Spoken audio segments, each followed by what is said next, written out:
Okay, it's been hot and windy for several days now, but I want to get a video done, so I'm gonna do it anyway.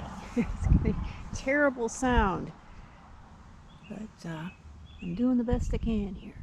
This is pickles, and I bought these. I forget what pickles they are, but I want to make countertop pickles. I don't do canning, but countertop pickles sound good.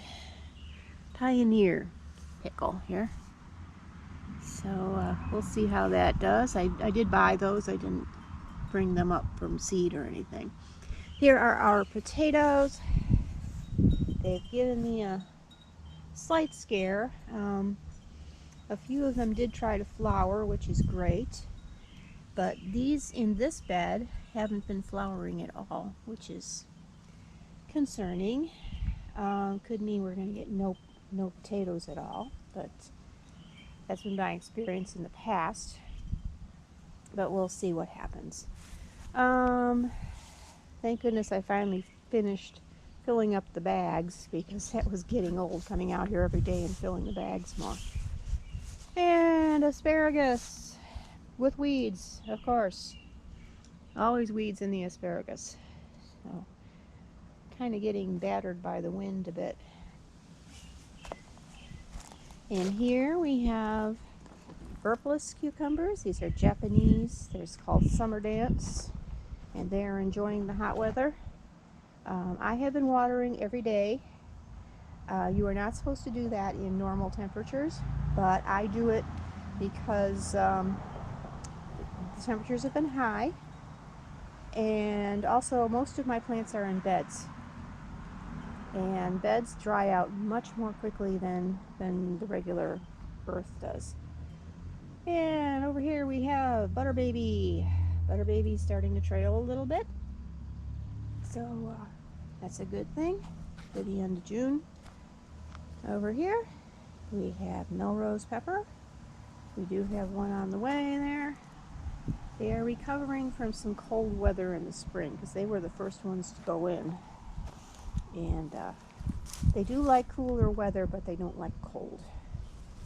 So they got nipped a little bit, so they're growing all new leaves. Here are my insurance tomatoes. This is Early Girl, who is going crazy making tomatoes. Here is Whopper, which is just now starting to catch up. And over here is Bush Beefsteak. Bush Beefsteak, which is, I think there's a tomato on here somewhere. Maybe not. Okay. And here, this is Midnight F1. Midnight F1 is making good progress, and this is King Kong, or whatever it is, which is not doing as well, but that's okay with me. And those are pumpkins, by the way.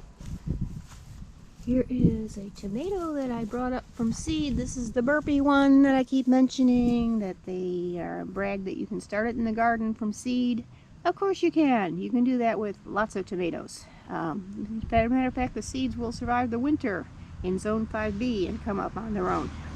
One thing I did discover is that I have to keep this covered until the plants are much bigger. There's only 2 surviving plants, because the birds were coming in here and plucking the seedlings out. Anyway, if you're interested in this, it's Burpy Groundswell, and it is something new that they are offering. But as I said, you can do this with any tomato you want, except probably the big beefsteaks that take forever to mature.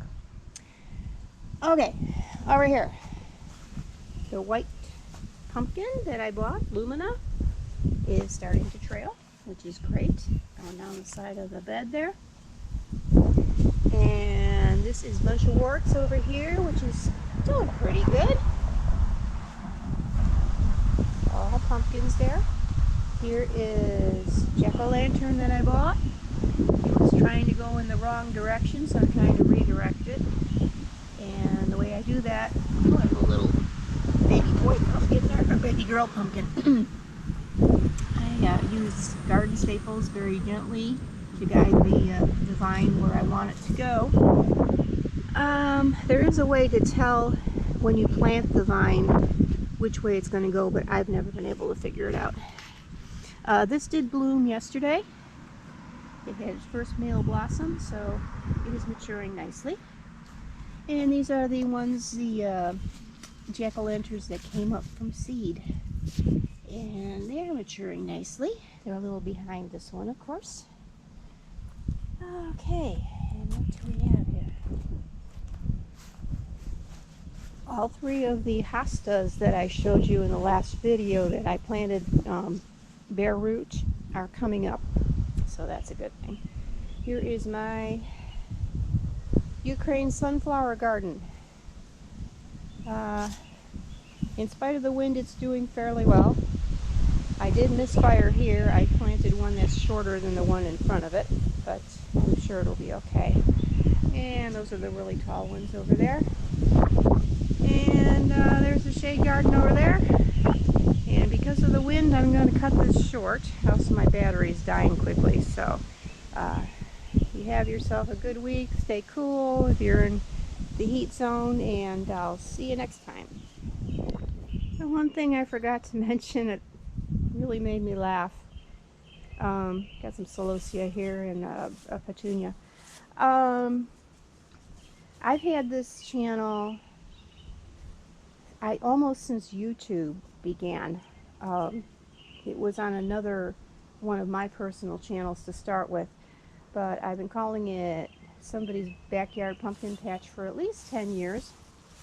And I got onto YouTube the other day, and not that I'm angry about this, I'm not, I think it's funny, but somebody started a channel just a few years ago, I think, and they call it Backyard Pumpkins. And they have like 1 million followers. And I think the reason why is that the announcer on the channel wears very few clothes, and she's a very nubile, young, pretty thing. It just shows you where most viewers on YouTube's heads are at. This little channel is going to keep going on with its little following, and it's, I think, good information. But I had to make you aware of that because I thought it was really funny. If you see backyard pumpkins, it is not somebody's backyard pumpkin patch, just so you know, because I don't look like that. And I actually know what I'm doing too. So, okay folks, see you next time.